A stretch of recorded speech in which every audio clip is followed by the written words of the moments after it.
Hey guys, thanks for watching the video. I want to spend the rest of the time on this video talking about the skeleton SSD combo and how we got the Axial JK bumper set on here. This is the Axial Wrangler 4-door plastic Poison Spider bumpers. They're a really easy fit. We'll show you how to do that in this video, and we're going to go through this component by component. So have a look and make sure if you have any questions and comments you write them down in the YouTube comment box, and we'll be sure to get back to you and help you out. If you have any questions about assembling your chassis, always feel free to give a note to GCM and the team will be sure to help you out. Thanks for watching.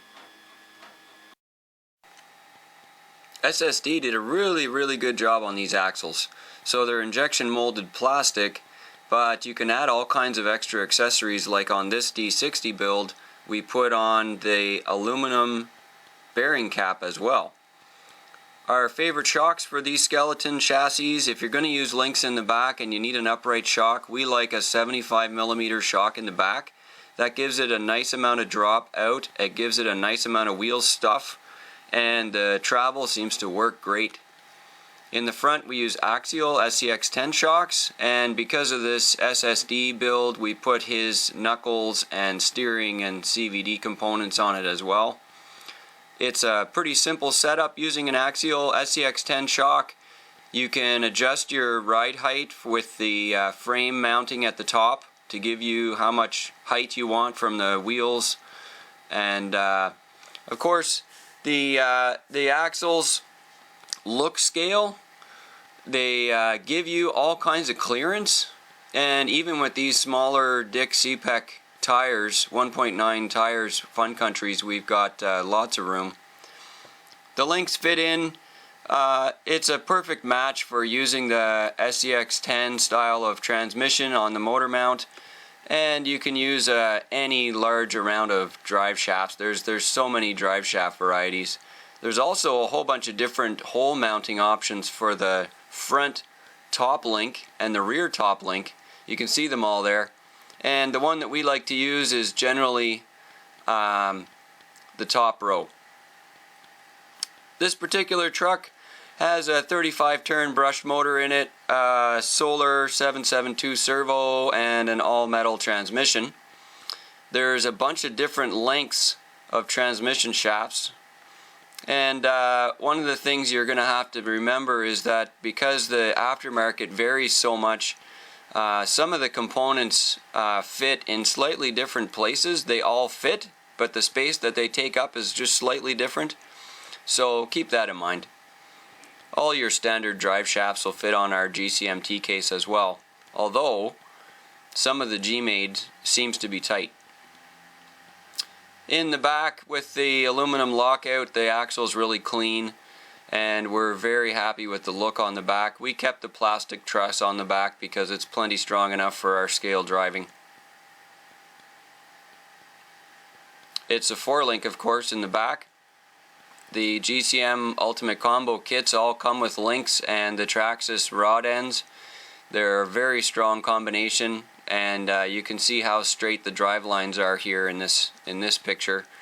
The intermediate shaft is one that we make up with Universals. We have a Universal intermediate shaft kit that you can use, cut it yourself and make it fit. The bumpers on this truck are a Poison Spider set from Axial. They are plastic, and we mated them into a new bumper mount that fits just behind the body. You can see here in this close-up that the body has been drilled to match the bumper mounting holes, and the body will just slide down right over top of that mount, and then when you put the bumper in, it acts like a body mount. So as soon as you drop the body down, you can see the holes line up there. And then the posts on the body, the posts on the bumper hold the body on, and the bumper was just trimmed, the posts on the bumper trimmed to fit. And the bumper is a great match.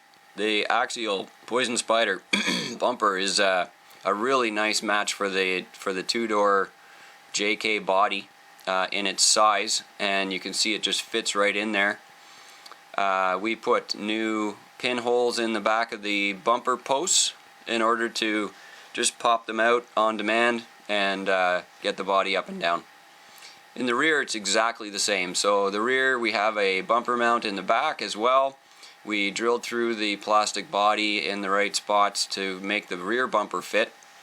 They don't fit the same. The bumpers from the JK Axial are different widths with the post spacing, so be careful with that. The fit on the back bumper is also really nice on this body, and we like the way that it sits. We trimmed down the factory two-door JK spare tire post. I left just enough of the post in order to get the third brake light still connected, and it's a nice fit.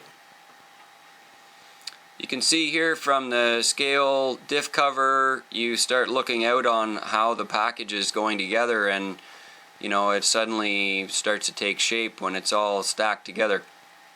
You've got the scale tires, scale diffs, the nice representation of the bumper there with the spare tire mount, and of course it's a swing away, so really nice setup.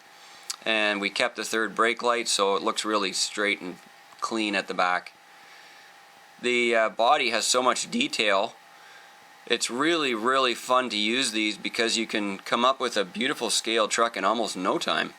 It's just great.